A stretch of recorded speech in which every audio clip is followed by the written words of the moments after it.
ఇది ఎలీజా ప్రవక్త గురించి, అలాగే మౌంట్ హోరేబ్ పర్వతం మీద ఆయన విన్న దేవుని స్వరం గురించిన శీఘ్ర సారాంశం. జెజెబెల్ అనే క్రూరమైన రాణి చంపేస్తానని బెదిరించినప్పుడు విపరీతమైన అలసటతో ఈ లోకంలో తానే ఆఖరి భక్తుడిననే ఒంటరితనంతో పారిపోయిన ఎలీజాకు దేవుడు ఎలా ఊహించని రీతిలో ధైర్యం చెప్పాడో ఈ అద్భుతమైన కథలో మనం చూస్తాం. మొదటిలి అబద్ధపు దేవుడైన బాల్ పూజారులను ఎలీజా ఓడించాక రాణి జెజెబెల్ అతన్ని చంపేస్తానని బెదిరిస్తుంది. దాంతో భయపడిన ఎలీజా తీవ్రమైన శారీరక మానసిక అలసటతో అడవిలోకి పారిపోయి ఒక జూనిపర్ చెట్టు కింద నిస్సత్వగా నిద్రపోతాడు. మీరెప్పుడైనా గమనించారా? మనం మానసికంగా కృంగిపోయినప్పుడు ఇలాంటి ఒక చిన్న విశ్రాంతి ఎంత అవసరమో కదా.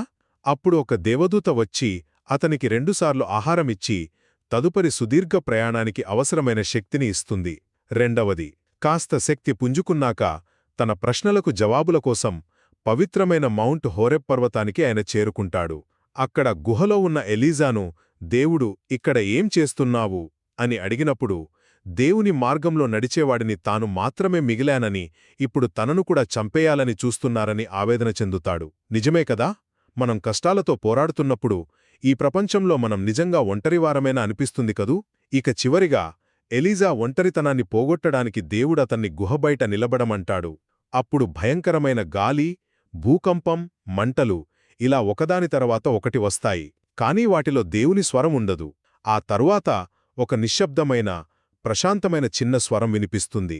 ఇంకా 7,000 మంది భక్తులున్నారని, ఎలీజా అసలు ఒంటరి కాదని ఆ స్వరం ధైర్యం చెప్తుంది.